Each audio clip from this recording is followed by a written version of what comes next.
Lauda me confesó que Mercedes trabajaba en su motor desde el año 2007. Es lo que dijo Luca Cordero di Montecemolo, expresidente de la escudería Ferrari, hace apenas unos años.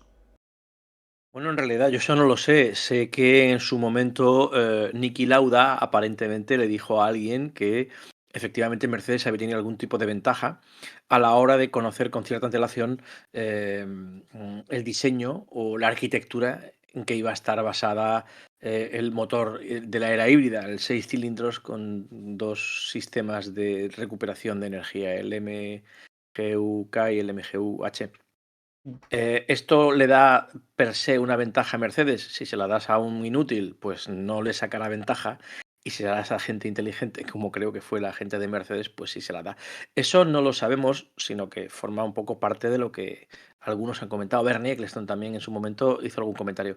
Lo que sí sabemos, y de esto sí que hay pruebas, es que en ciertos momentos paralelos a ese instante, 2013, estamos hablando de 2013, Mercedes se aprovechó de forma bastante torticera, todo hay que decirlo. Mercedes es una marca estupenda, que hace unos coches fenomenales, es un equipo muy respetable, que han trabajado muy bien y lo han sabido hacer. Pero hubo un momento en que hicieron unos test completamente ilegales en el circuito de Montmeló. Es evidente que Mercedes no empezó a trabajar de un día para otro en la Fórmula 1 y menos una marca como la alemana con el método y la rigurosidad que emplea en todo lo que hace. Tanto ella como el resto de escuderías con marcas importantes a nivel de constructores de automóviles trabajan con mucha intensidad y con mucha anticipación a lo que es a su llegada a la Fórmula 1. De todos era sabido que el equipo alemán estaba pensando en llegar a lo grande, en buscar una entrada triunfal en la Fórmula 1 y por supuesto su método de trabajo es ese, es anticiparse, adelantarse, tener en cuenta cuáles son las reglamentaciones a las que deben ajustarse y sí, era de todo sabido de que con mucha antelación a su llegada Mercedes estaba trabajando en esa opción de entrar en la Fórmula 1 con grandes expectativas de triunfo. A ver, vamos a ver. Los fabricantes de motores, o sea, los motoristas o las marcas de coches, tienen tecnología avanzada para aburrir. Es decir, cuando Toyota apuesta por el híbrido, todas las marcas dicen, ¿dónde vas? ¿Dónde vas? ¿Dónde vas con eso? No vas a ir a ningún lado. Bueno, para llegar al momento de sacarlo a la calle, lo llevaban trabajando 10 años o 12. Mercedes, desde 2007, yo me lo creo, conociendo a los alemanes, sí, probablemente. Probablemente empezaron a apostar ya, la tecnología híbrida ya la conocían, pero hay que ir más lejos. Toyota ya está trabajando en la tecnología hidrógeno. Alpine ya ha dicho que va a trabajar en tecnología hidrógeno. ¿Tú crees que no tienen ya el concepto? Yo claro. Es que es clarísimo, o sea, pero clarísimo. Estamos en 2022. Para que en 2022 una marca como Alpine o Renault diga que van a trabajar el hidrógeno es porque ya tienen el hidrógeno. ¿En qué estado? Pues no sé si estará a nivel 100 o a nivel 50, pero ya lo tienen. Y eso, Mercedes, y probablemente empezaron a hacer pruebas, porque en aquellas épocas todas las tecnologías estas pasaban por los problemas que tenían de espacio de baterías y peso, ¿no? Hoy en día cada vez eso se reduce más. Esto llegará al hidrógeno y será pues igual. ¿Y será el siguiente paso? Yo creo que sí. Yo creo que veremos coches con tecnología hidrógeno, o sea, con fuente de energía del hidrógeno, en no muchos años, ¿eh?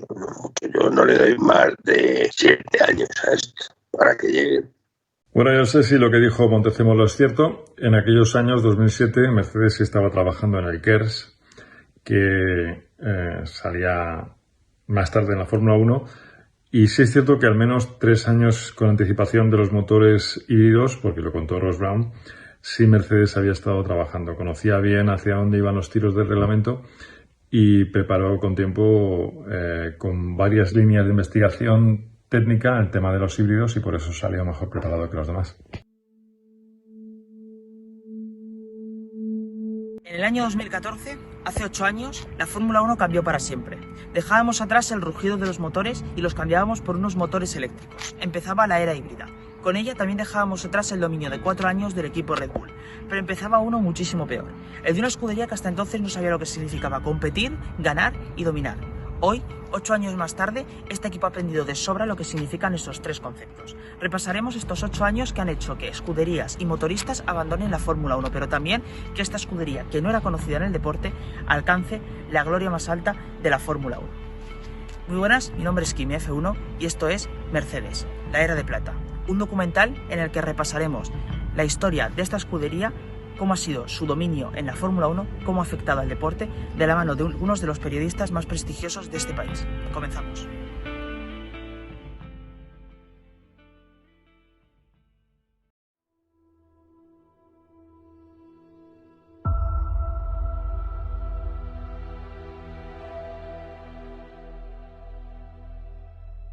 Ser dominantes durante más de 5 años es casi imposible. Y Mercedes lo ha sido durante 8. La gente asocia la idea de un coche eficaz como el Mercedes con el producto de calle. Que ha sido el dominio más contundente, creo que incluso, cerca del de Ferrari.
Mercedes-Benz es uno de los fabricantes de vehículos más antiguos que existen. La compañía alemana mantuvo siempre un gran interés en el motorsport y en la Fórmula 1, incluso antes de la existencia de un campeonato del mundo. Y es que en la Fórmula 1 Mercedes había realizado múltiples colaboraciones como motorista. Se unió a McLaren en 1995 y logró el título junto a Häkkinen en el 98 y en el 99. Tras el varapalo de Le Mans, la cúpula directiva de Mercedes tenía posturas enfrentadas sobre qué camino seguir, adoptando quizás un perfil bajo que se limitaba a presumir de ser grandes motoristas. Según avanzaban los años, Mercedes quería aumentar su participación dentro de McLaren, haciendo cada vez más, algo a lo que Ron Dennis no estaba dispuesto. Tras años de tira y afloja, Mercedes finalmente da el paso y entra en la categoría como equipo, tras adquirir en 2010 el equipo Brown GP, reciente campeón del mundo y que a su vez venía de la estructura Honda, adquirida en 2009 por el módico precio de €1. Sí, Mercedes tenía un prestigio en el Mundial de Fórmula 1 por esa asociación que has comentado respecto a McLaren principalmente, ¿no? Los años de éxitos de ambos, de la escudería y de la firma alemana, sirvieron para que dentro del circo rodante, que es como se conoce al Mundial, su prestigio creciera, y eso le sirvió para preparar concienciamente de una forma muy, muy intensa una participación propia que llegó a posteriori cuando Mercedes como tal, como firma, entró a competir en el Mundial de Constructores, pero sí, su prestigio le avaló para que eso fuera posible.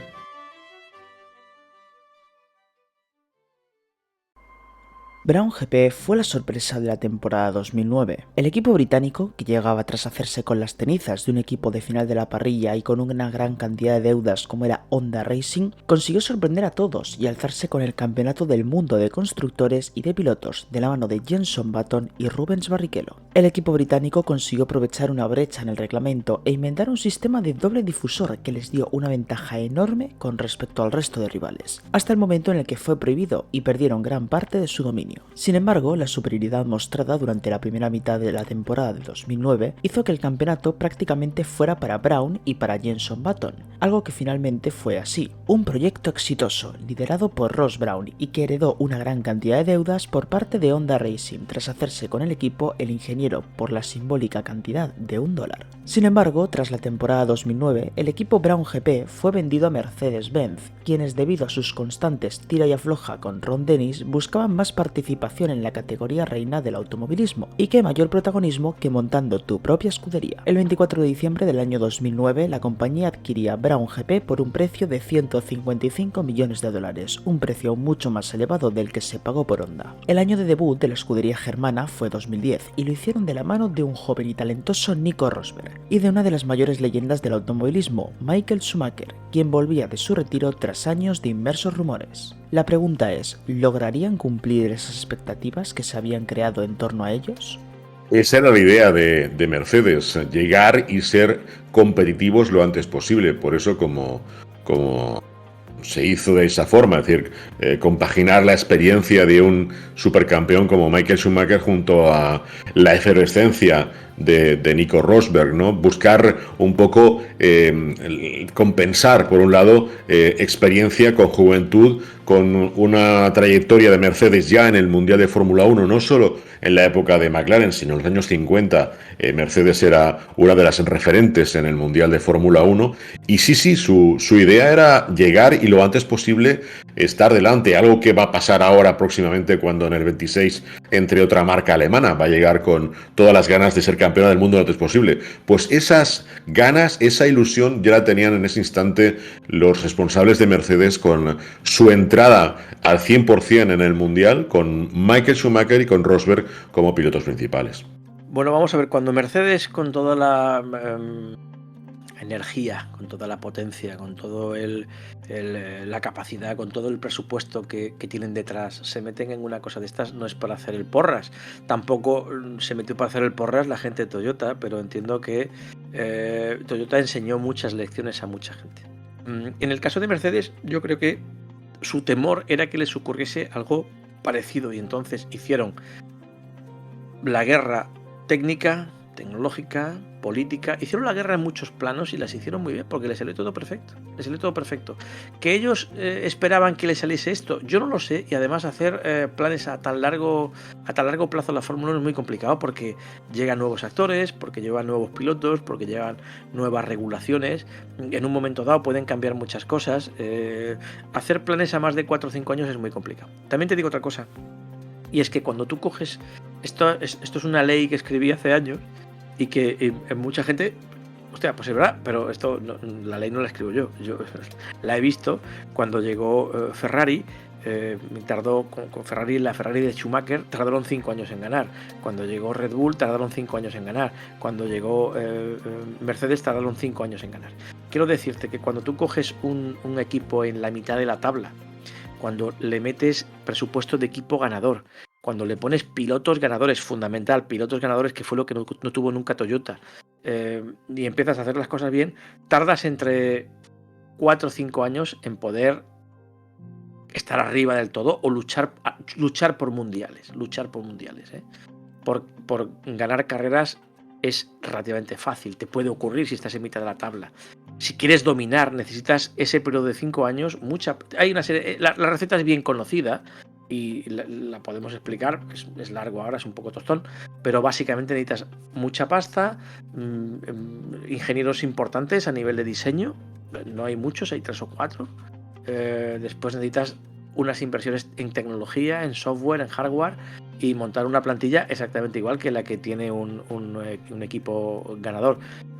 Cuando llegó Alonso a Alpine, me dijeron, oye, Virutas, ¿tú qué opinas de esto? Entonces, no miré a Alonso, miré al equipo.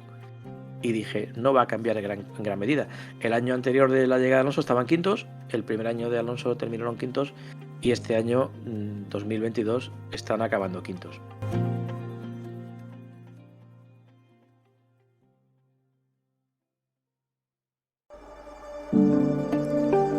Año 2012. Red Bull domina en la Fórmula 1, pero tiene algunas amenazas acechándole. Una de ellas será McLaren, pero los de Woking llevaban un tiempo sin terminar de dar en la clave. Por ello, Hamilton, cansado, no dudó en aceptar la propuesta de Niki Lauda y fichar por la escudería Mercedes, un equipo entonces de media tabla. En el año 2013, el director de McLaren, Martin Whitmars, estaba convencido de que Lewis Hamilton se arrepentía de haber puesto fin a su etapa en la escudería de Woking para fichar por Mercedes, y decía las siguientes palabras: creo que ya ha lamentado su elección en alguna ocasión, pero él tiene que justificar esa decisión. No va a decir que se ha ido porque le ofrecieron más dinero, y tampoco admitirá que ha cometido un error. Yo espero que él piense que ha cometido un error terrible y espero que lo siga pensando el año que viene. Ha tomado esa decisión y tendrá que vivir con ella. Muchos pilotos en aquel entonces, como fue el ejemplo de Jenson Button, su compañero de equipo, criticaron su movimiento.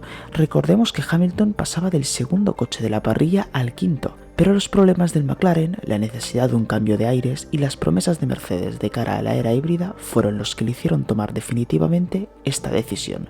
10 años más tarde, creo que la decisión fue acertada.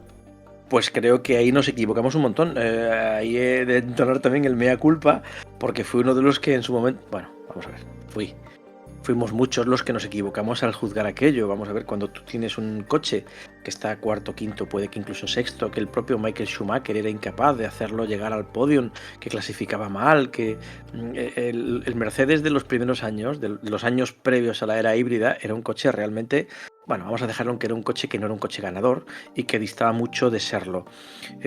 Cuando Lewis Hamilton dice me voy a Mercedes, dijimos muchos, pues este tío se está equivocando porque se va a un coche que es bastante peor que lo que él tiene. ¿Qué ocurrió? Yo no sé lo que ocurrió a nivel interno, sé lo que ocurrió a nivel externo porque eso sí es visible. Ocurrió que llegó la era híbrida, con ello el acierto del motor. Recuerdo perfectamente el día que Lewis Hamilton estrenó el motor híbrido. Yo estaba delante, estaba en Jerez. El motor cuando lo arrancó. Además recuerdo perfectamente aquel día porque después de 10 o 12 vueltas se pegó una castaña al final de la recta de Jerez y le vi bajarse del coche de servicio que le dejó en la puerta del box.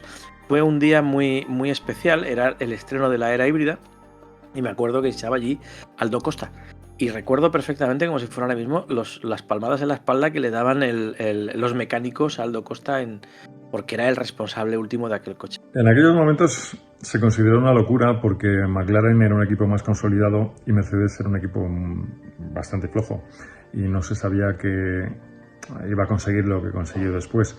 Lo que pasa es que tanto Niki Lauda como Ross Brown le enseñaron los planes de Mercedes hacia dónde llevar el equipo. Y Hamilton quería aires nuevos, quería un nuevo desafío y salir de un Mercedes, o mejor dicho, de un McLaren que no era en ese momento ni un equipo como el que luego llegó con Honda, ni tampoco era un equipo ganador que parecía tener opciones frente a Red Bull.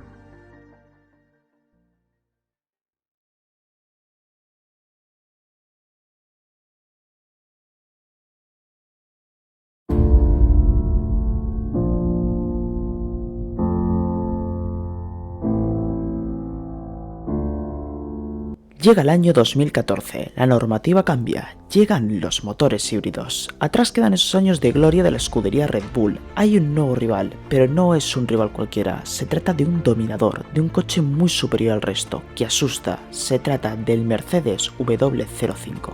El W05 fue el coche que fabricó Mercedes para el año 2014. Fue sumamente rápido y fiable desde el principio y fue el resultado de un esfuerzo supremo realizado por el equipo en el periodo previo a las nuevas reglas turbohíbridas que entraron en el año 2014. Rápidamente se vio el inteligente diseño del monoplaza, ya que una unión sin precedentes de los departamentos de chasis, aerodinámica y tren motriz permitió que cada faceta del diseño del coche funcionara en conjunto con la otra. es la piedra angular del éxito de Mercedes durante su reinado desde entonces. En el corazón del W05 se encuentra una de sus mejores armas, la unidad de potencia PU-106. Se trataba de una tecnología devastadora que resultaría demasiado potente para los rivales de Mercedes a corto plazo y que además los dejó intentando recuperar terreno también durante los años siguientes.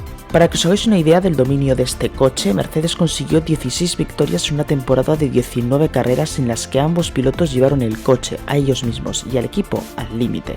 La ventaja que tenía el W05 sobre el resto de la parrilla fue evidente y fue la piedra angular de lo que luego ha sido una sucesión de monoplazas que se colocan entre los más dominantes de la historia de la Fórmula 1 y que allanó el camino para los igualmente brillantes W06 y W07 de los años siguientes.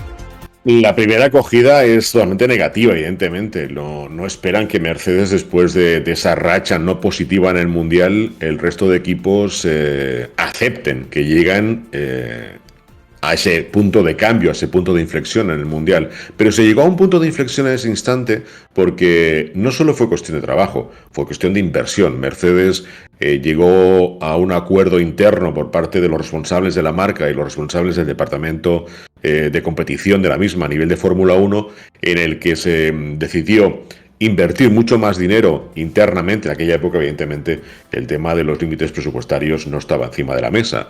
E internamente podían gastar el dinero que fuera necesario para desarrollar los motores o el coche.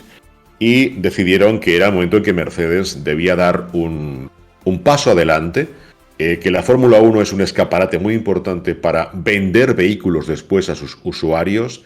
Sabían que el tema híbrido era una opción para empezar a vender coches híbridos y eléctricos a los usuarios y que, como en su día hicieron otras marcas, tener un campeón del mundo o que tu coche sea campeón del mundo ayuda a vender unidades de serie. Entonces todo fue un conjunto de esfuerzo, de inversión de mucho dinero, evidentemente con dos pilotos que tenían esa capacidad y con un equipo ya con una trayectoria dentro del Mundial de Fórmula 1 que les servía para precisamente eso. ¿Qué pasó? Se prepararon más y mejor que el resto de equipos no les esperaban de esa forma y el trabajo de Mercedes, como digo, que es metódico, constante e intenso, les sirvió para dar ese puñetazo encima de la mesa, es decir, estamos aquí y ahora es nuestra era y nuestra época. Además, se rumoreaba que el motor Mercedes se encontró capado durante todo el 2014 debido a su insultante superioridad. El exdirector técnico de Mercedes, Paddy Lowe, ha revelado cómo llegaron a ocultar su superioridad al principio de la era de los V6 híbridos. Lowe confiesa que no usaron el máximo de su potencia durante la mayoría de la temporada. Además, apunta que se dieron cuenta de la ventaja que tenían respecto a sus competidores al final de la pretemporada del año 2014 y comparte que al principio no fue un camino de rosas, pues Andy Cowell estaba preocupado por el rendimiento y la fiabilidad del nuevo motor. No tenía nada de confianza, pero en el segundo test se volvió más claro que algunos estaban en un caos disparatado. No mencionaré nombres, y que nosotros estábamos en bastante buena forma, compartió Lowe en su momento en las declaraciones a algunos periódicos.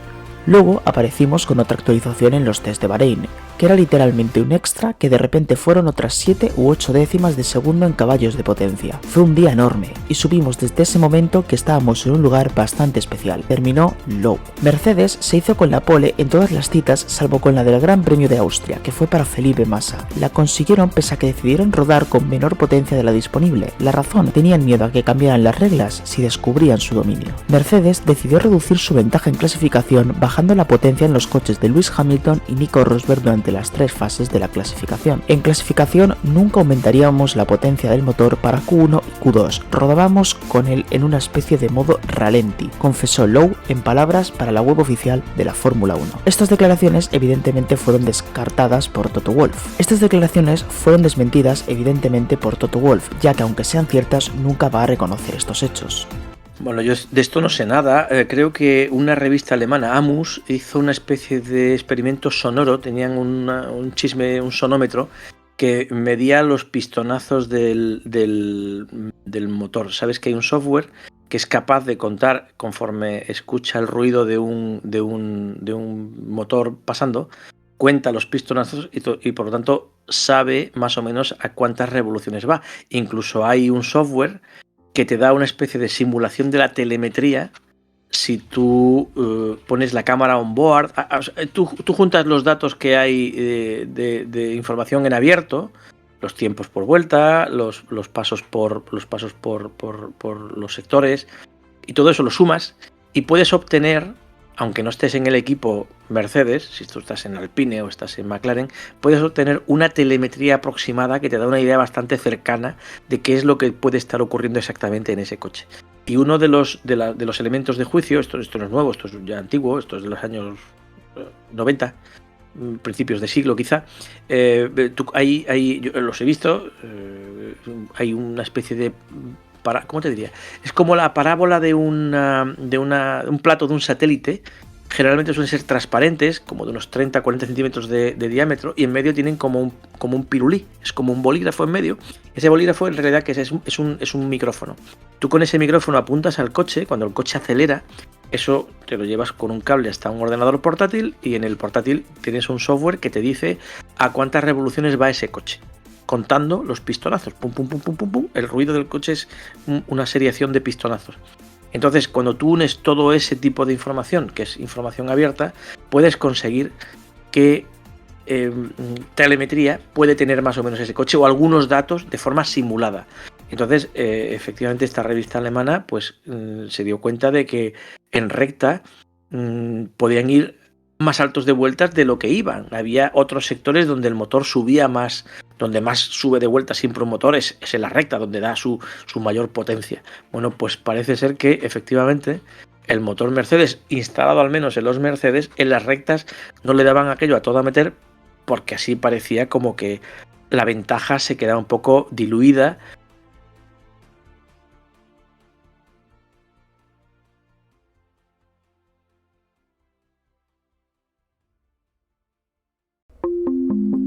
Una de las claves por la que una escudería le interesa ganar y lo más importante, dominar en la Fórmula 1 es por lo que esta supremacía automovilística puede significar en sus ventas de coches de calle. La mayoría de escuderías tienen su marca en coches de calle, como por ejemplo Ferrari, Alpine, McLaren o la propia Mercedes. Incluso los motoristas suelen contar con marca de coches, como es el caso de Honda. Evidentemente el motivo principal que lleva a estos equipos a la Fórmula 1 es el de potenciar sus respectivas marcas de coches de calle, llegando a usar en ocasiones hasta a los propios pilotos de la escudería para sus anuncios, como fue el caso de Fernando Alonso con Renault o de nuevo Fernando, en este caso de la mano de Hamilton con Mercedes, que en el año 2007 era el motorista de McLaren. Todo año de gloria para una escudería de Fórmula 1 con marca de coches de calle supone un incremento de ventas, y en el caso de Mercedes no es una excepción. Por poner un ejemplo, 565.600 unidades se vendieron en el año 2013, 1.722.600 en 2014, 1.871.511 en 2015, una subida del 13,4% respecto a 2014, con récord en China y absoluto de ventas para la marca este pasado año. Además, Mercedes superó globalmente en 2015 a Audi como segundo mayor fabricante, y en Europa aumentó sus volúmenes de venta en un 10,5% frente al 10,2% de BMW y un 5,4% de Audi. En China, Mercedes creció un 32,6% en 2015, y en Estados Unidos Audi superó a Mercedes. Además, si sitúas la localización de los grandes premios y la venta de los coches de Mercedes-Benz, el 90% se venden en países donde hay un gran premio. Sí, repercute, eso está claro. Lo que no está tan claro es en qué volumen, en qué porcentaje, porque no es cuantificable. Esto es muy curioso. Todas las marcas presumen de cuando están en competición que sus productos de calle suben las ventas, pero ninguna te dice han subido un 3%, un 2%, hemos vendido 15.000 coches más. ¿No? Hemos subido porque estamos en competición. Renault lo hizo con Megane y sí, efectivamente hubo una subida de ventas, pero yo no he conseguido nunca que Renault me dé una cifra. Nunca, en España, nunca. No lo tienen cuantificado. Mercedes, 3/4 de lo mismo. Además, piensa que Mercedes, nosotros tenemos una idea de lo que es Daimler muy reducida. O sea, pensamos en Mercedes-Benz. Daimler son trenes, son muchas cosas. Entonces, está tan abierto el abanico del holding que lo cubre prácticamente todo, ¿no? O sea, camiones, hay de todo, ¿no? Y claro, tú dices, ¿has subido las ventas en coches? Sí, es evidente. Repercute, y más cuando dominas con mano de hierro, ¿no? Entonces, la gente asocia la idea de un campeón del mundo como Hamilton, un coche eficaz como el Mercedes, con el producto de calle. De hecho, durante muchos años la Fórmula 1 ha sido el gran laboratorio, donde se probaba todo y todo se trasladaba a la calle. Ahora, pues, están en la filosofía eléctrica, estas cosas así, estos molinillos de café, y yo creo que se ha desvirtuado un poco. ¿Que lo sigue percibiendo el usuario? Sí, pero yo creo que está un poco perdido. Pero evidentemente la respuesta a la pregunta es sí, no es cuantificable, nadie te va a decir hemos subido 3.000 unidades o 7.000, pero sí que repercute en las ventas.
Todo era gloria y buenos momentos en Mercedes. Tenían un coche ganador, pilotos competitivos, ninguna otra escudería parecía que pudiera ser un rival cercano, pero había algo con lo que ellos no contaban, la rivalidad de sus pilotos. Los duelos entre Hamilton y Rosberg comenzaron cuando arrancó la era híbrida V6 en el año 2014. En su épica batalla en Bahrein, ambos usaron mapas de motor en contra de los deseos del equipo para intentar obtener rendimiento extra. El inglés repitió el mismo truco en España para arrebatar la victoria a su compañero, añadiendo leña al fuego que comenzaba a arder entre la pareja. Pero las cosas realmente explotaron 2 semanas después en Mónaco, cuando un incidente en la clasificación fue la primera demostración pública de lo agria que se había vuelto la relación. Después de su victoria en el año 2013, Rosberg tenía como objetivo unirse a pilotos como Ayrton Senna, Alain Prost, Graham Hill, Michael Schumacher y Niki Lauda en conseguir victorias consecutivas en Mónaco. También necesitaba romper esa racha de 4 victorias consecutivas de Hamilton, después que situaron al británico al frente del campeonato de pilotos por tan solo 3 puntos.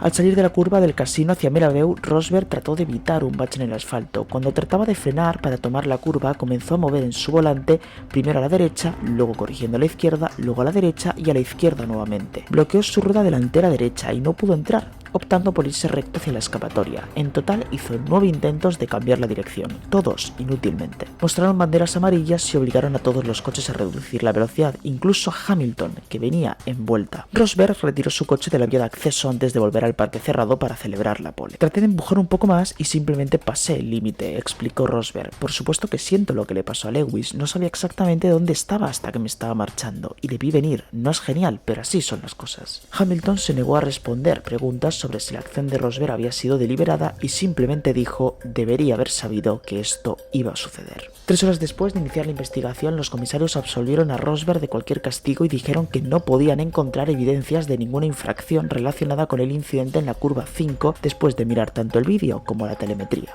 Años más tarde, Rosberg declaró para Sky F1 las siguientes palabras: "Lo hicimos extremadamente difícil. Llegó un punto en el que teníamos un código de conducta, un documento con lo que se nos permitía hacer una batalla rueda a rueda, incluso con sanciones con muchos ceros adjuntos porque no había otra manera", aseguró el alemán. Simplemente la situación estaba demasiado colorada, era demasiado extrema. Además, Rosberg cree que la tensión entre ambos compañeros con la que tuvieron que lidiar en Mercedes ha servido al equipo como aprendizaje para el futuro, en caso de que se repita una situación similar. La realidad es que pese a que Mercedes logró ganar durante aquellos 3 años de batallas entre ambos pilotos los 2 mundiales cómodamente, bien es cierto que estos choques entre ambos pilotos les han costado bastantes puntos, teniendo tal vez como el ejemplo más significativo el accidente en Barcelona en el año 2016 que dejó a ambos pilotos fuera de juego y que provocó la primera victoria de Max Verstappen en su carrera deportiva.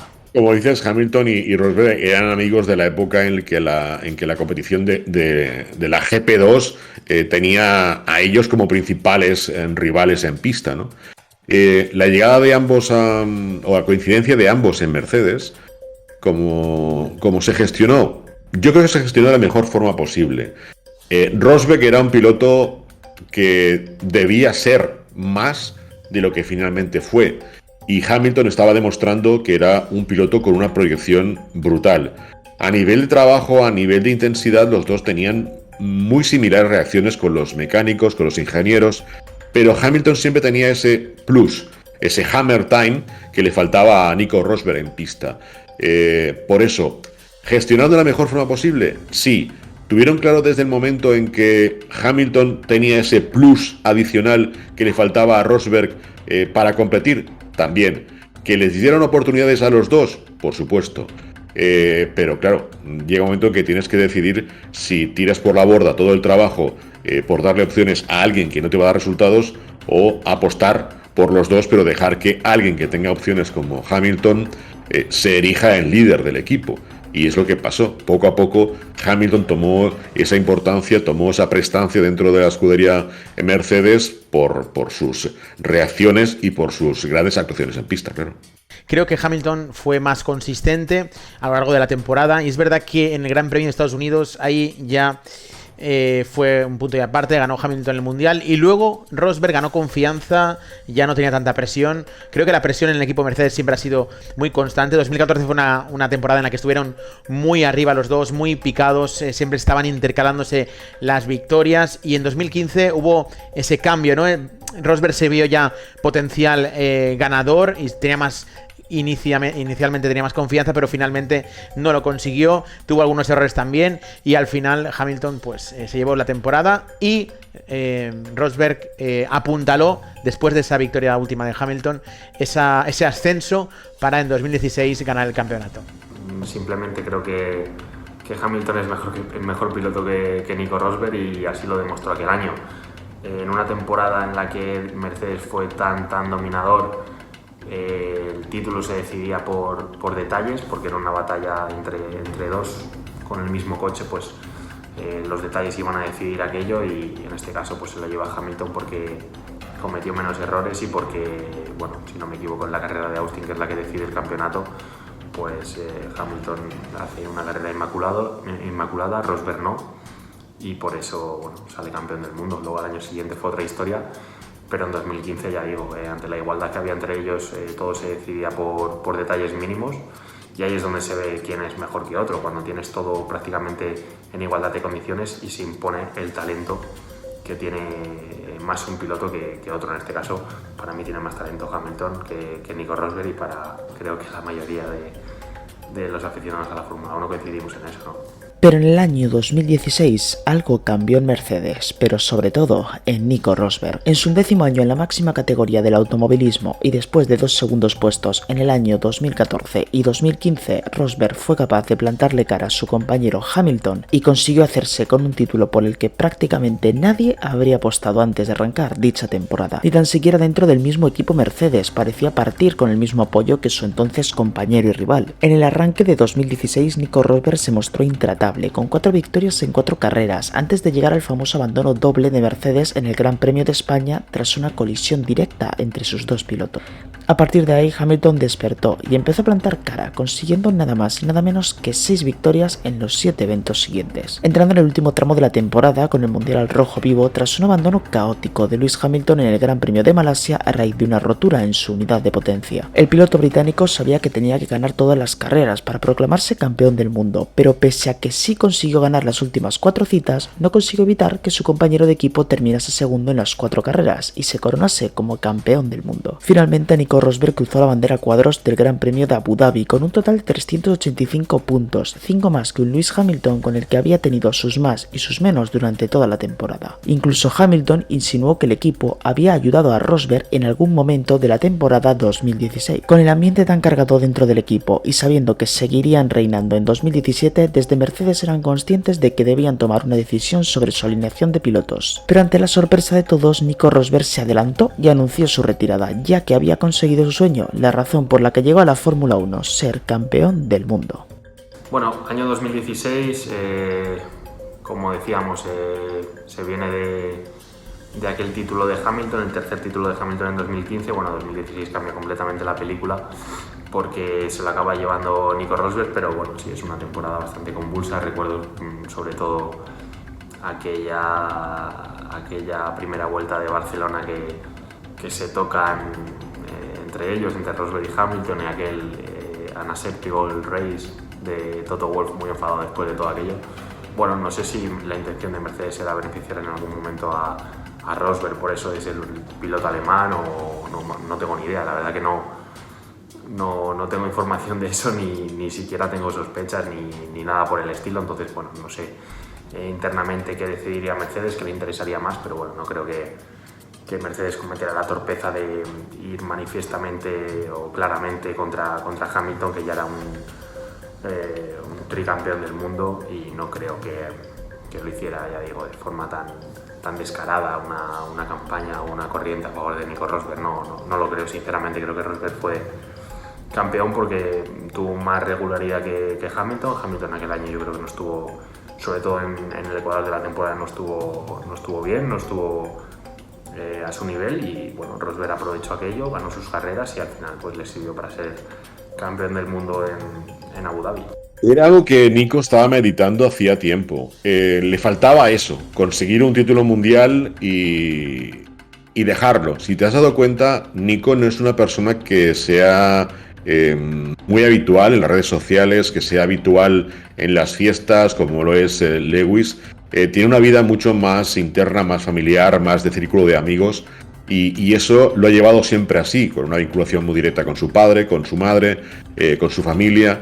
Y él, en el momento en que estableció su propia familia, tuvo como prioridad eso, el dedicarle más tiempo a los suyos y el apartarse un poco del glamour y de la locura de la Fórmula 1. Era algo que tenía pensado. Entonces, retirarse en todo lo más alto fue lo mejor, bajo mi criterio, que pudo hacer. Es decir, tú eres campeón del mundo, te retiras, lo dejas, no vuelves y ahí estás. De hecho, Nico ha tenido pocas incursiones, incluso a nivel de comentarista ha estado poco tiempo, sigue haciendo cosas personales con algún patrocinador, pero no está al cabo del día del Mundial de Fórmula 1. Y para mi modo de ver, es lo mejor que pudo hacer en ese momento. Retirarse como campeón, dejarlo y decir, hasta aquí, ya he conseguido lo que quería, este era mi sueño y no tengo necesidad de más.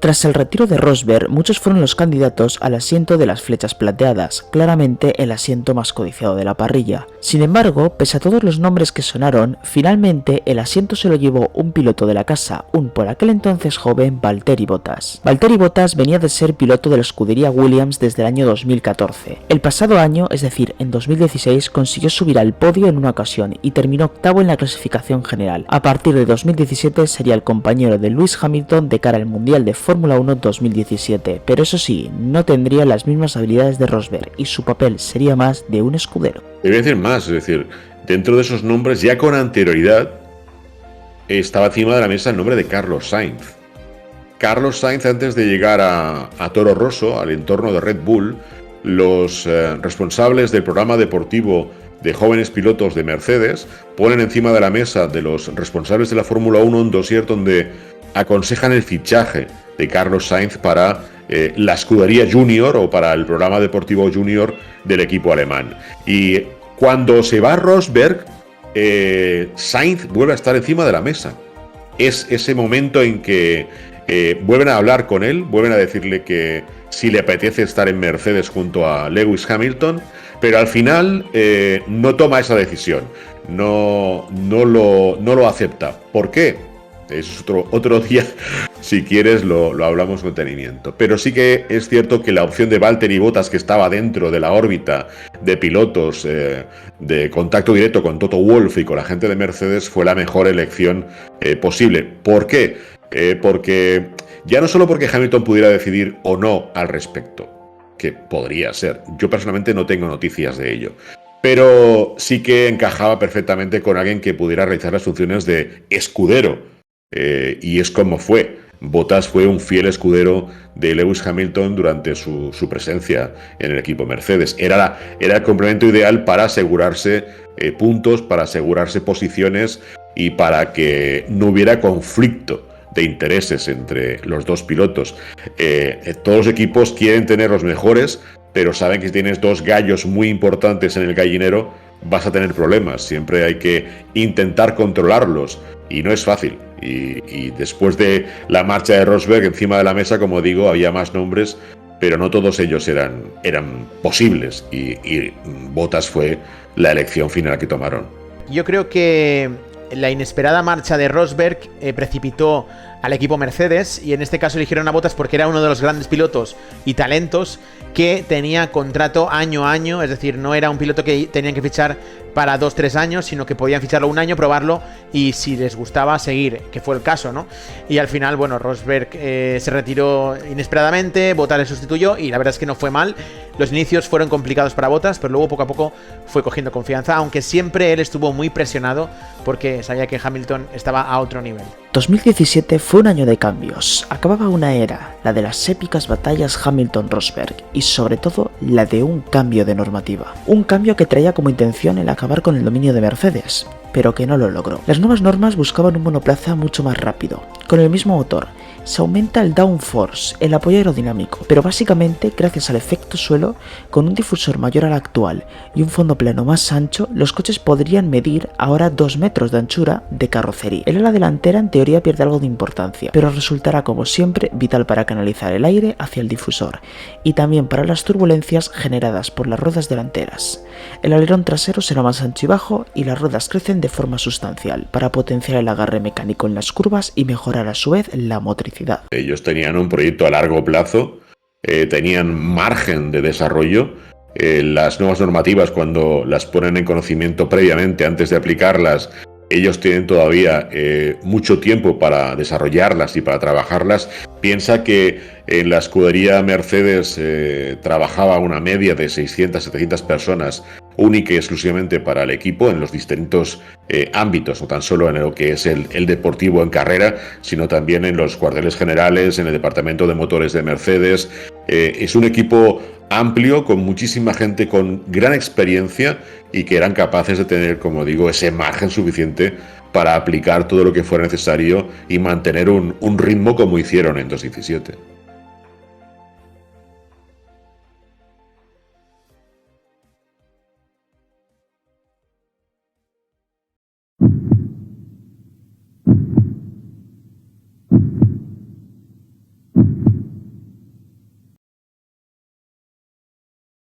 Pero con el cambio de normativa llega un gran rival, Ferrari. Sin embargo, pese a que los italianos en 2017 fueron aptos candidatos para el título, hubo una serie de roles estratégicos y de pilotaje que los separaron claramente del título mundial. En el año 2017 Hamilton se mostró muy cercano a la perfección, sobre todo a partir de la segunda mitad. Además, Sebastian Vettel logró recordarnos a aquel piloto brillante de la época Red Bull.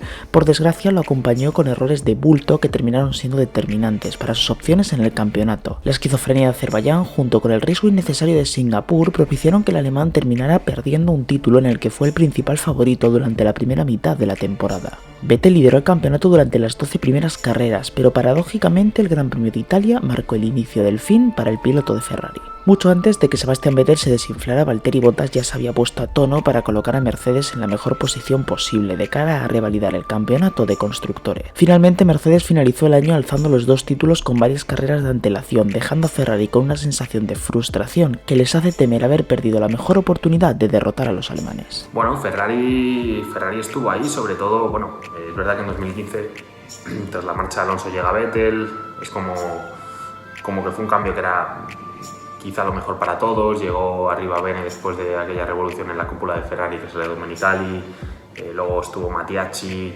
que tampoco supo muy bien cómo gestionar aquello por dónde tirar, luego llegó arriba Bene, como digo, en 2015. Bueno, es verdad que Ferrari ganó carreras con Vettel, están ahí, recuerdo Malasia, creo, Singapur, pero sobre todo en 2018 es verdad que Ferrari estuvo ahí, y para mí, si había una oportunidad de romper el monopolio de Mercedes, la tuvo Vettel en 2018 y no supo aprovecharla. Hockenheim era una carrera que pudo ser decisiva, y lo fue, pero iba a decir decisiva para que Vettel optase al título, y no terminó siendo así porque Vettel cometió un error en el último sector y se fue contra el muro. Entonces, sí, bueno, Ferrari tuvo ahí una oportunidad muy clara, creo, de romper ese dominio de Mercedes, pero esto es lo que es, hay mucha presión, todos los pilotos son muy buenos y al final la clase mundial de uno u otro la marcan los pequeños detalles. En aquel momento Vettel falló, es igual que si Vettel tiene 4 mundiales, en aquel momento falló y se le escapó el mundial. Ferrari tenía un coche para ganar, al menos hasta mitad de año. Ferrari siempre ha flaqueado en la evolución de mitad de año hacia el final, pero Vettel tenía un coche para luchar. Fue un concepto muy innovador el del 2017, y Ferrari tenía coche para ganar y para quizá haber disputado el título, primero por algunos errores de Vettel y segundo porque Mercedes fue capaz de mantener el pulso de la evolución, que es tan importante durante una temporada, mejor que Ferrari. Ferrari no ha tenido habitualmente buenas segundas partes para evolucionar en los últimos años, la última década, para evolucionar el concepto de partida. Ferrari en su lucha con Mercedes no llegó a desarrollar bien el coche. Vemos que no tuvieron un Ferrari competitivo a lo largo de todos esos años. Realmente Red Bull fue el único que estuvo a la altura, y eso dice mucho, ¿no?, del equipo de Maranello, que nunca desde los años de Raikkonen, quizá para atrás, cuando ganó ese 2007 el Mundial, nunca han tenido un coche realmente a la altura ni de Red Bull ni tampoco después de Mercedes. La era híbrida no le ha sentado muy bien a Ferrari. Ellos tenían un proyecto a largo plazo, tenían margen de desarrollo. Las nuevas normativas, cuando las ponen en conocimiento previamente, antes de aplicarlas, ellos tienen todavía mucho tiempo para desarrollarlas y para trabajarlas. Piensa que en la escudería Mercedes trabajaba una media de 600-700 personas única y exclusivamente para el equipo en los distintos ámbitos, no tan solo en lo que es el deportivo en carrera, sino también en los cuarteles generales, en el departamento de motores de Mercedes. Es un equipo amplio, con muchísima gente con gran experiencia y que eran capaces de tener, como digo, ese margen suficiente para aplicar todo lo que fuera necesario y mantener un ritmo como hicieron en 2017. Mercedes y Ferrari presentaron en 2018 dos autos con conceptos completamente diferentes, con rasgos particulares que mantuvieron a lo largo de una temporada que los vio tener la mayor paridad en rendimiento que ha existido en la era híbrida de la Fórmula 1 entre ellos dos. En principio se mantuvieron algunas de las tendencias de años anteriores, y a pesar de un incremento en la distancia entre ejes en el diseño de Maranello, siguió siendo menor a la del diseño de Brackley por más de 10 centímetros. El ángulo de rake, la inclinación del chasis, de nuevo fue mayor en la SF7 1H, 1,5 grados contra 1,2 del W09. Algunas de las diferencias más grandes entre los dos diseños estuvieron en la parte delantera. El anclaje de la suspensión, tanto en el chasis como en los portamasa, es un área de divergencia entre ambos diseños. En Mercedes, los puntos de anclaje se han ubicado más arriba para buscar limpiar al máximo el flujo que va hacia los sidepods. Sin embargo, cuando más competitivo parecía el Ferrari respecto al Mercedes, volvieron a fallar. Errores estratégicos, sumados a los errores de pilotaje de Sebastian Vettel en Bakú, Francia, Italia, Japón, y el más importante de todos, el de Alemania, les cuesta de nuevo un título y les mantienen una supremacía germana cada vez más inquebrantable. Aunque el germano ganó en Spa, 3 victorias de Hamilton en septiembre y una en Japón, unidas a los resultados de Vettel, dejaron la diferencia en una situación prácticamente insalvable, y aunque no pudo ser en Austin, México coronó al piloto inglés. Otra lucha más interesante se vivió en la tercera posición del campeonato, donde se midieron los dos segundos pilotos de Mercedes y Ferrari, Bottas y Raikkonen. Kimi, pese a su abandono en Abu Dhabi, mantuvo el tercer puesto, y Valtteri vio incluso como Verstappen le superaba y se quedaba cerca del podio final. Lo que sí que sé es que Mercedes han sido imbatibles y echarles la pata era muy muy complicado. No te puedo decir mucho más. Mira, no sé si tenían coche o no tenían coche. Date cuenta de que primero tienes que contar con un piloto, segundo o viceversa, tienes que contar con un buen coche, y tercero tienes que contar con un buen equipo.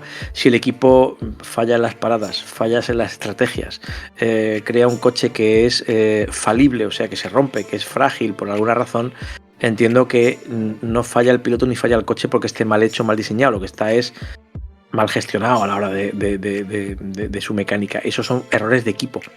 Bueno, es evidente que no existe el equipo perfecto, pero si hay que elegir uno, durante los últimos años Mercedes ha sido un reloj suizo, y eso es imbatible. Yo creo que Ferrari está en una época desde ese momento, desde el 17-18, en el que no acaba de encontrar el balance adecuado internamente a la hora de compaginar el trabajo de sus ingenieros con las evoluciones en pista. Falta algo. Hay un nexo de unión que no acaban de conseguir. En Ferrari costó mucho, por ejemplo, cuando llegó Michael Schumacher con Jean Todt y con Ross Brown y con Rory Byrne al frente, costó que el engranaje de la máquina funcionara. ¿Por qué? Porque esa pasione que tienen, como dicen los italianos, se traduce en todos los ámbitos de Ferrari.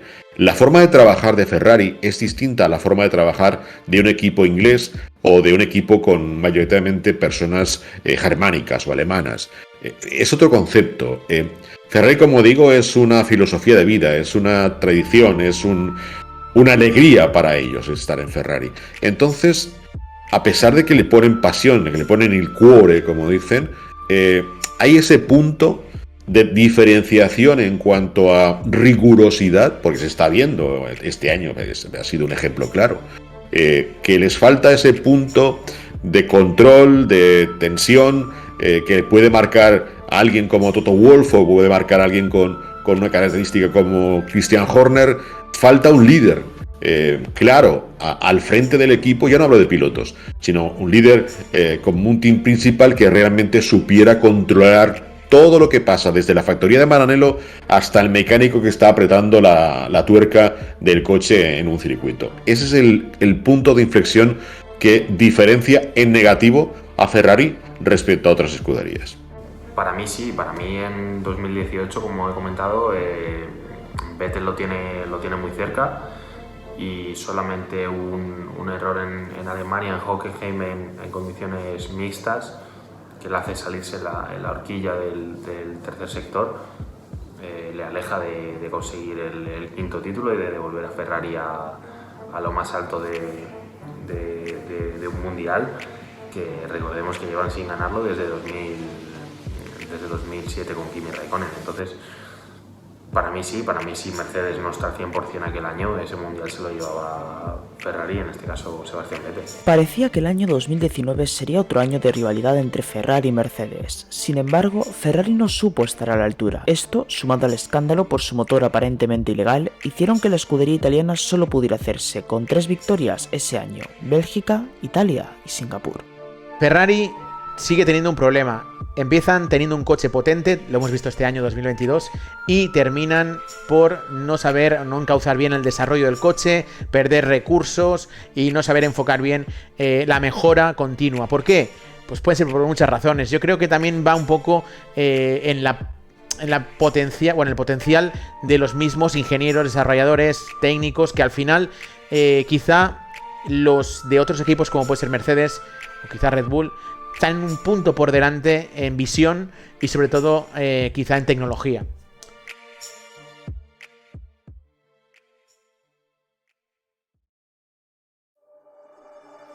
El año 2020 parecía un año más, y así fue en parte. El COVID retrasó la Fórmula 1 e hizo que se corriera en circuitos nuevos. Con el orden alterado, Mercedes dejó por primera vez en su historia la flecha plateada y la cambió por una negra, como mensaje contra el racismo. Sin embargo, lo único que cambió fue el color, porque la velocidad seguía estando y parecía más fuerte que nunca. No se puede determinar si el COVID afectó, pero lo cierto es que Mercedes dominaba como nunca antes. Su supremacía era brutal, se trataba de una apisonadora. En carreras como la del Hungaroring, las diferencias de la escudería alemana con el resto de los mortales se convirtieron en abismales. Hamilton pulverizó en clasificación la vuelta rápida del circuito, llevándose la pole, y en carrera también lo consiguió, dejando doblados a prácticamente todos los pilotos de la pista. Ferrari desapareció, marcándose su peor temporada en más de 30 años. Solo un valiente Max Verstappen se atrevía a intentar toser a la escudería alemana, pero era inútil. A 7 años del inicio de su dominio, Mercedes estaba mejor que nunca, hasta el punto de que el W11 es considerado el Fórmula 1 más rápido de la historia. En 2020 culminó el desarrollo híbrido de la escudería Mercedes. Yo creo que llegó al nivel más álgido y con más diferencia con respecto al resto. Y yo creo que ahí es donde se puede ver que Hamilton pudo sacar el máximo potencial a ese monoplaza y destacar sobre el resto de una forma pues abrumadora. Por tanto, yo creo que la mezcla de el mejor Mercedes con el mejor Hamilton se fusionaron en un mundial en el que no tuvieron rivales. Es algo que no sé responder sinceramente, porque no estaba en las fábricas, no estaba en los planes del equipo, no he estado en las reuniones de la fábrica, no sé en qué medida, imagino que sí, que seguramente pues se congelaran todas las fábricas. Bueno, de hecho, evidentemente se congelaron todas las fábricas porque se congeló todo el mundo y bueno, de alguna manera eso impidió el desarrollo, pero bueno, no de Mercedes, sino evidentemente de Mercedes también, pero de todos los equipos de la parrilla. Entonces sí, de alguna manera, si en 2019 la tendencia era X, en 2020 con todos estos factores de que bueno, que sí, hubo un invierno ahí para trabajar entre 2019 y 2020, pero evidentemente el hecho de que el Mundial fuera a arrancar en marzo, que luego finalmente arrancó en verano por todo el tema de la pandemia y, como he comentado, todo el tema del cierre de las fábricas y de la congelación de absolutamente todo, pues de alguna manera evidentemente lastró el progreso o la capacidad de mejora de los equipos a lo largo de la temporada, lo cual fue evidentemente más viento todavía a favor de la tendencia ganadora de Mercedes, sí. El hombre del saco, Frankenstein, Drácula, Barbarroja, Goliat, el alien, la bruja mala, el lobo. ¡Oh! Llegó el año 2021. Mercedes parecía imbatible. Quedaba un año para el cambio de normativa. Pero algo cambió por completo. Algo se interpuso en la gloria de Mercedes. Llegó Red Bull. Llegó el otro lado de la historia. El monstruo, cuyo dominio fue arrebatado por Mercedes hacía ya 8 años. Querían venganza. Llevaban años preparándose para este momento. Tenían que ser ellos. Honda y Max. Choques, discusiones, sanciones, remontadas. Todo era poco para una temporada de película. Era todo o nada, la gloria o el fracaso. Por un lado, la historia esperaba a Lewis Hamilton. Ese 8º campeonato lo consagraría como el mejor piloto de la historia según los datos. Por otro lado, un joven y valiente Max Verstappen, que llevaba esperando demasiados años este momento. Su oportunidad, la de hacer historia, la de acabar con un dominio histórico, la de lograr lo que Ferrari intentó y no pudo. La de tocar la gloria o bajar a los infiernos. Te lo he dicho, fue un conjunto de cosas. Es decir, Honda hizo un gran trabajo por su experiencia, por su forma de trabajar también que tienen. Son muy metódicos los japoneses en cuanto a su estilo, su organización a la hora de producir un motor de competición o un vehículo de serie o lo que hagan. Eso unido, como digo, a un diseño del coche, del monoplaza, por parte de alguien que considero, como digo, un genio, Adrian Newey, más Christian Horner dirigiendo, más un trabajo muy intenso en Milton Keynes, más la presencia de Max Verstappen, hizo que todo en conjunto agitaras esa fórmula y obtuvieras una fórmula mágica para poder ganar carreras. ¿Por qué? Porque entre otros aspectos, Mercedes no es que se haya dormido en los laureles, como sí le puede pasar a Ferrari, que lo hemos hablado antes, ¿no? Sino que Mercedes estaba acostumbrada a ganar y tal vez no esperaron que esa suma de conjuntos de japonés, inglés, más el holandés errante, ¿no?, de Max Verstappen, ese loco volador, pudiera llegar a darles tanta guerra en pista. Yo creo que la lucha fue limpia a grandes rasgos, muy intensa, terriblemente intensa, salvo algunos momentos puntuales y polémicos, como Silverstone o Monza, y por supuesto final de año. Final de año, la resolución del título fue realmente polémica y en ese aspecto quizá fue el lunar más importante para la resolución de una de las temporadas más duras, más intensas y más emocionantes que se ha vivido en la Fórmula 1. Así que diría que fue un 80% dura, relativamente limpia y un 20% polémica. Los choques, los accidentes, las sanciones, la mala fortuna, todo hizo que el destino, todo hizo que la competición llegara a Abu Dhabi, empatados a puntos. Solo podía haber un ganador. Hamilton se adelantaba en la carrera, Max parecía que no tenía ningún tipo de oportunidad, pese a las defensas de Checo, pese a su ritmo, el Mercedes era demasiado rápido. Pero entonces pasó lo inimaginable. Safety car, keep the delta positive. Shit, whatever. Pit confirm, please, Max. Stop, pit confirm. Verstappen now has fresh soft tyres. Lewis has heavily used hard compound tyres. Of racing to decide the championship in 2021. Hamilton has the advantage.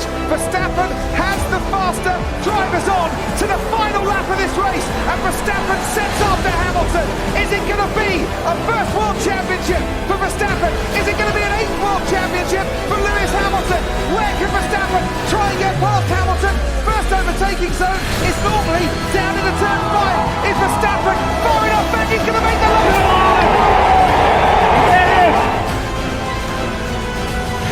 It's a late lunge by Verstappen, who takes the lead in the race. They almost make contact into turn 9. Verstappen stays ahead of Lewis Hamilton. This has been manipulated, man. They have shared a brilliant championship battle, but the championship can only be won by one, and it's going Dutch in 2021. Max Verstappen, for the first time ever, is champion of the world. Oh my Lord, Max! Oh my God! Yes! Oh my God! You are the world champion! The world champion!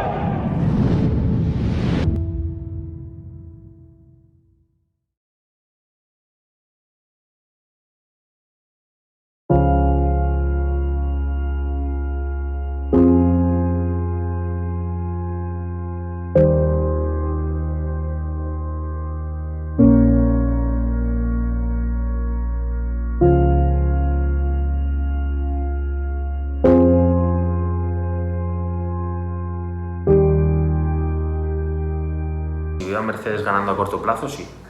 Sí, lo veo ganando a corto plazo. De hecho, venimos del Gran Premio de Brasil, que hasta el propio Mercedes en su cúpula se ha visto sorprendido por la velocidad que han tenido en Interlagos, o que tuvieron en Interlagos. Entonces sí, me parece ya algo de presente que al principio les costó un poco entrar en la pelea con Red Bull y con Ferrari, y al final han acabado superando a Ferrari y compitiendo de forma seria y mirando a los ojos muy de cerca a Red Bull. Entonces sí, para mí Mercedes, ya digo, tiene la capacidad, tiene el desarrollo y ya casi va teniendo la experiencia, aunque es verdad que Mercedes lleva un periplo de 8 años, que no son muchos, pero bueno, que ya va cogiendo cierta experiencia y cierto peso y relevancia en el mundo de la Fórmula 1. Para mí Mercedes es ganador y va a estar ahí, como ya digo, que ya ha estado en esta recta final de la temporada 2022. Veo a Mercedes ganando de nuevo a corto plazo. Ya lo están haciendo y yo creo que la temporada 2023 va a ser una temporada Mercedes versus Red Bull. Ojalá Ferrari también se una a esa ecuación, pero ahora mismo tengo dudas. Tengo dudas porque lo que hemos visto este último año en la parte final de Ferrari no me ha gustado y creo que necesitan cambios de nuevo en el equipo y en el coche, así que bueno, veremos a ver si lo consiguen, ojalá, porque tenemos ahí a Carlos Sainz, así que bueno, vienen temporadas muy calentitas.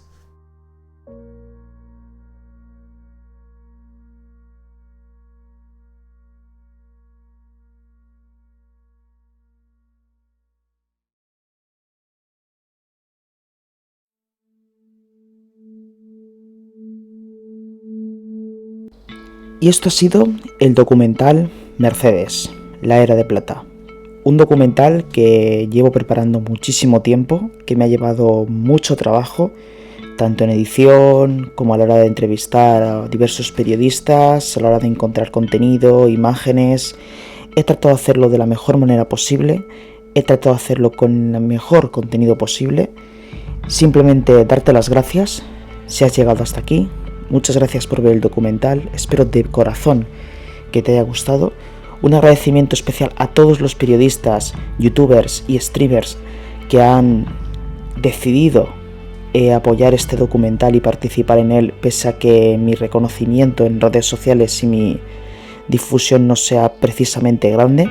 Muchísimas gracias por darme esta oportunidad. Gracias en especial a Fórmula Directa, que también me ha apoyado bastante a la hora de llevar a cabo este proyecto. Espero poder traeros pronto más proyectos así. Llevan mucho trabajo, pero cuando uno ve el resultado que consigue, sabe que merece la pena trabajar en ellos. Esto ha sido Mercedes, la era de plata, un equipo que lo tuvo todo durante 7 años, que supo lo que era ganar, lo que era competir, supo muy bien lo que era dominar, y que ahora están teniendo un serio problema para volver a conocer la senda de la victoria. No sabemos si el año que viene volveremos a ver victorias de las flechas plateadas. Ojalá haya más competitividad en la Fórmula 1. Sea lo que sea, aquí estaremos para contarlo. Muchas gracias y hasta la próxima.